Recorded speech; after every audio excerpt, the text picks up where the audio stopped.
ஒவ்வொரு காலகட்டத்திலையும் எங்களை எத்தனையோ சோதனைகளுக்கு ஆட்படுத்தித்தான் இந்த முள்ளையெல்லாம் கடந்து வா, இங்க உனக்கு ரோசா மெத்தை வச்சிருக்கேன்னு சொல்லுவாரு.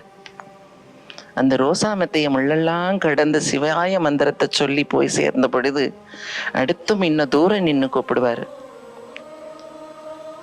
அருட்பால உங்களுக்கு தெரிஞ்சிருக்கும், எனக்கும் உனக்கும் விஷைந்த பொருத்தம் என்ன பொருத்தமோன்னு. அது ஆடுற பொழுதெல்லாம் நான் உருகி ஆடுறனோ இல்லையோ எல்லாரும் கரைஞ்சு போயிடுவாங்க. ஏன்னா அங்க சாமியும் நானும் தோழனாகி போயிடுவோம். எனக்கு அவரை பார்த்தா சிரிப்பு வரும்.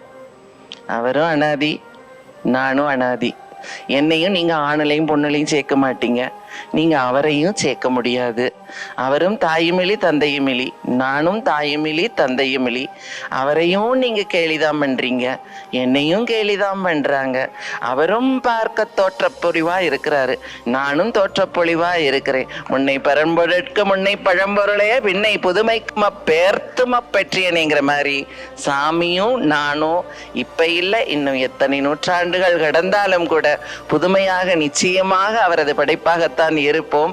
எங்களது வெள்ளியம்பலம் அறக்கட்டளை நின்று எதனை பெற்றோமோ அதனை அதற்கே அர்ப்பணித்தல் எனும் ஒரு உயர்ந்த எண்ணத்தினில் இந்த இறைவன் எங்களுக்கு என்னவற்றையெல்லாம் கொடுத்தாரோ அவற்றையெல்லாம் அந்த அறக்கட்டளைக்கு நாங்கள் சமர்ப்பித்து அந்த அறக்கட்டளை மிகச் சிறப்பாக திருநங்கையரை சிவநாமம் கூறச் செய்து அவர்களை சிவனருளுள் ஓய்வித்தும் அதே போல விளிம்பு நிலையில் இருக்கும் மக்களை ஒருங்கிணைத்து எங்களுக்கு தெரிந்த கலைகளை அவர்களுக்கு புகட்டியும் நாங்கள் எங்களால் இயன்ற அளவினில் செய்து வருகின்றோம்.